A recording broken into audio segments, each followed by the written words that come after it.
Good afternoon. We're here for 5 Minute Friday in Erlanger-Elsmere Independent School District in Northern Kentucky, Kenton County, with Matt Engel, the Supervisor of Instruction. We're here for an early childhood meeting, the Strong Start Kentucky Coalition, hearing about Erlanger-Elsmere's work to bring the community into a real intentional effort to ensure more students are ready for kindergarten when they enter school and prepared for success, particularly in early elementary school, that leads to their success later.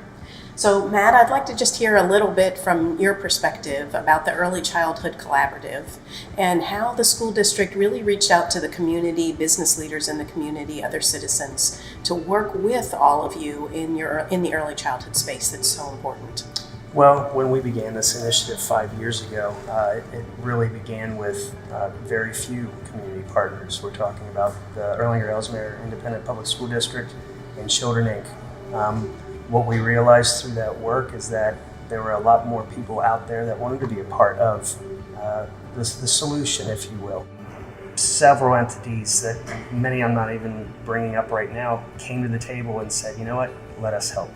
And what we've seen in the last 5 years is tremendous growth. Many more people wanting to put their arms around our kids because they know the impact that it's going to have on our community. That's great. And that's exactly kind of what we see across the state is some really good work happening in pockets where the community is really embracing the needs of young people and their families to support greater education outcomes. And hopefully we'll see more of that over the years as we highlight stories like these and others.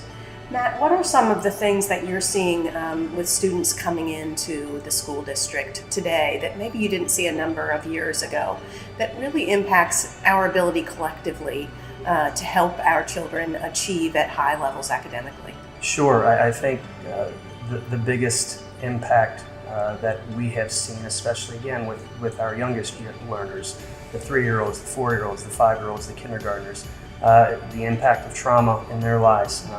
We collectively call those ACEs, these negative childhood experiences that linger. They aren't things that go away. Things like homelessness. We've experienced a real spike in our district and in the region in Northern Kentucky of childhood homelessness, particularly in children under the age of 5. It's been well documented throughout our entire Commonwealth, the impact of heroin and other narcotics on our families. It has torn our families apart. Our kids are seeing the drug use in their homes by their parents, their guardians, and then they come to school Monday through Friday. And so what we've realized really quickly, before we can try and worry about educating a child, we've got to try and tend to their emotional needs. And those needs are getting greater and greater. And when you're talking about a 3-year-old or a 4-year-old or 5-year-old, what we've realized is that they can't always articulate what's making them hurt, like perhaps a junior or senior in high school would be able to do.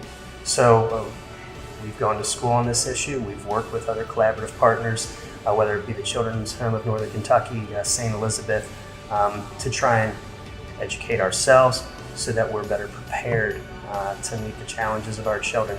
It doesn't appear that these challenges are going to go away anytime soon, but we're trying to answer the call to meet their needs as best we can.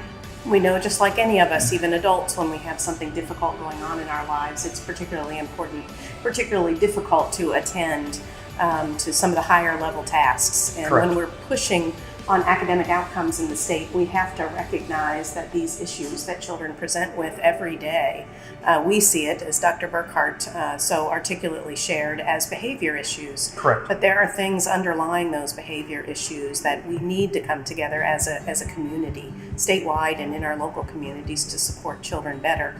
One of the things that you all did was to put social workers in your early childhood classrooms. Correct. How's that going? Is that a model that you think would be helpful for other districts to think about? We think it will. As part of the pre-K block grants, we were very intentional, and when we wrote the grant, we were hoping maybe we could get one school social worker. Well, we were able to get 3 school social workers, and those school social workers are solely focused on the needs of our earliest learners in our state-funded pre-K, our collaborative partnerships with Children, Inc. inside of our buildings, our early Head Start collaborative partners, but also because we have worked very hard to establish really solid collaborative relationships with early childhood facilities throughout Erlanger and Elsmere. Our school social workers are going in and meeting with them and their staffs, those children and their families. Once again, many of these children are likely going to come to our schools eventually anyway, so we'd much rather try and help address whatever ACEs may be presenting as a 3-year-old and a 4-year-old than when they first show up for their first day of kindergarten.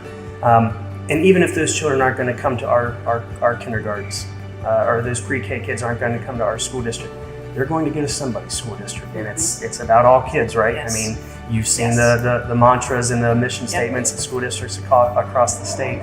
We really do believe that, and we know our neighbor school districts believe that as well. So we're in the first semester of it. I can tell you the school social workers that we have working with our pre-K kids have hit the ground running. They've been indoctrinated into our school district and are doing really positive things with families already. So we feel like the early returns are that yes, this could in fact be a direction that many other school districts may want to follow. That's great. Yep. And in Kentucky, I think we believe that all the more, that all kids are our kids. And so clearly that comes through here in Erlanger-Elsmere. The other thing that's come through to me in visiting is just this no excuses kind of mentality that clearly everybody in Erlanger-Elsmere Independent Schools comes to work with every day. Matt, I heard you say you clock in every day with that no excuses mentality, ready to roll up your sleeves and go to work. What gives you the most hope as you think ahead about the success of our young people? I think what we've proven over time, especially when you're talking about kids, is they're awfully resilient. Though they are facing obstacles that make your hearts just cry out, they are resilient and they bounce back oftentimes better than we do as adults. But many of our staffers in this district are folks that went to this school district. Many of them are homegrown talent. Many of them still live within the cities of Erlanger and Elsmere. So there's a level of community pride that's involved with this as well. I believe in Dr. Burkhart. You would be hard pressed to convince me there's a stronger superintendent throughout the entire Commonwealth.